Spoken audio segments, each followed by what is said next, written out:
En víspera de la jornada electoral federal, nuevamente el Grupo Editorial Reforma dio a conocer el resultado de la reciente encuesta sobre preferencias electorales por partido político de cara a la jornada electoral del primer domingo de julio.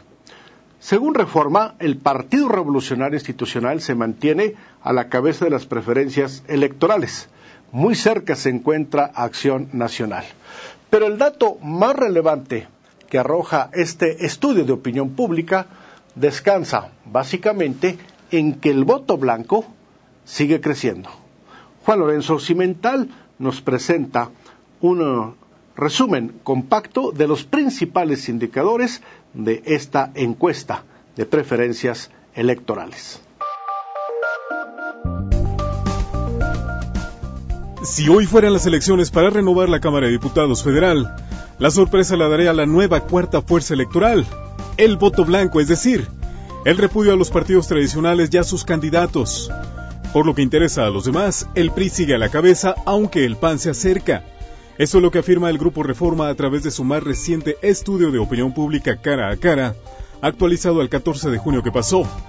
En relación con el primero de los elementos mencionados, contrario al estudio de BGC Ulises Beltrán, que describía el voto nulo como una tendencia interesante para solo el 7% de los electores, Reforma indica, el número de personas que podrían optar por anular su voto creció del 10 al 15%. Con esto, el bloque de los que no optarían por alguno de los candidatos que proponen los partidos se convertiría en la cuarta fuerza electoral, solo por debajo del PRI, PAN y PRD. Por lo que toca al asunto de interés de los partidos, el Revolucionario aún encabeza las preferencias electorales con el 37% de la intención del voto.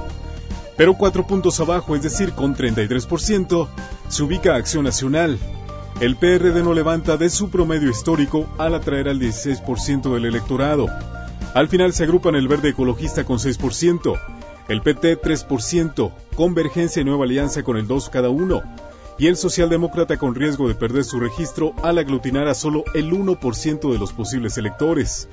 La economía y la inseguridad son factores que influyen en el voto.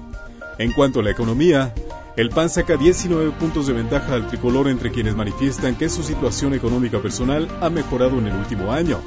El PRI aventaja con 25 puntos entre quienes ven que su situación económica ha empeorado. En el tema de la seguridad pública, el PAN lidera con una diferencia de 8 puntos sobre el PRI entre quienes opinan que ésta ha mejorado en su ciudad.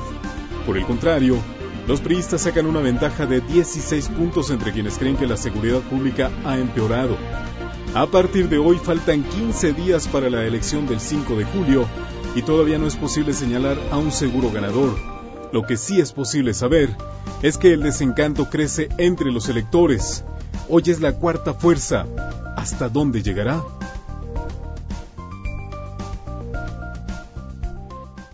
Para cerrar el tema político electoral, hoy le presento la recomendación de nuestra sección Cultura Política, y se trata del libro El Despojo. Es el segundo texto que corresponde a la autoría de Roberto Madrazo.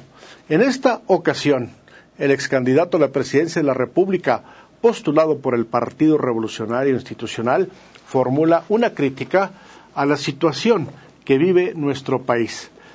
Nuevamente, Roberto Madrazo, quien dejó en sentido estricto la militancia partidista para convertirse en uno de los principales críticos de este proceso de transición en nuestro país, nos presenta esta obra que constituye la recomendación de esta semana.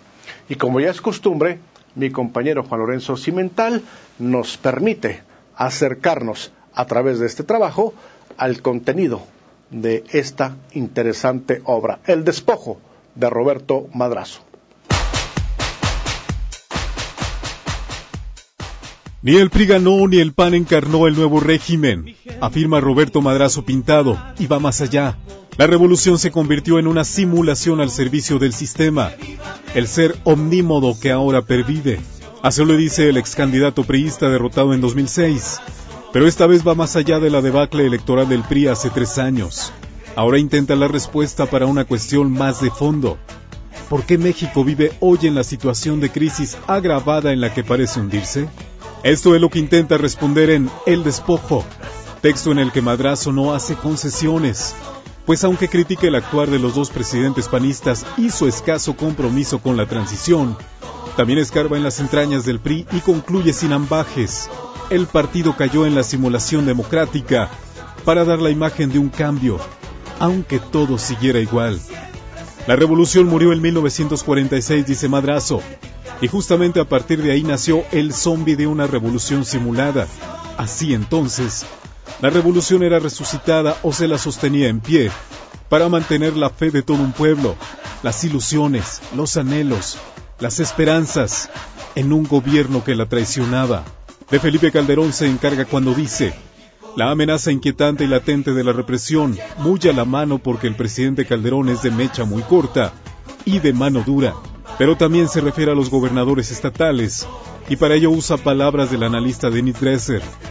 Por un lado devoran el presupuesto, pero por el otro se aseguran votantes y controlan legisladores, manipulan votos, desvían fondos federales, fomentan el fraude, cooptan e intimidan, encienden la maquinaria electoral en cada contienda local. Madrazo encuentra lugar también para la locura en Los Pinos en los años 70, para el culto al ego superlativo como fue con José López Portillo, pero también habla de la imposición de Carlos Salinas de Gortari como candidato priista en el 88, y la invitación para que quien no estuviera de acuerdo se fuera del partido. Roberto Madrazo no habla del fraude electoral, pero afirma que el presidente de la Madrid debió echar mano del aparato para asegurar la continuación del modelo impuesto por el neoliberalismo, pero hubo consecuencias. Lomas Taurinas y Luis Donaldo Colosio, cuando México murió un poco más. El texto de Madrazo es, pues, un recorrido por el tránsito del sistema en el que lo mismo se habla de los presidentes panistas, los que perpetuaron el sistema cuando éste se tambaleaba, que de los priistas, de caciques como el Bester Gordillo y de los que pusieron su parte para que todo siguiera igual.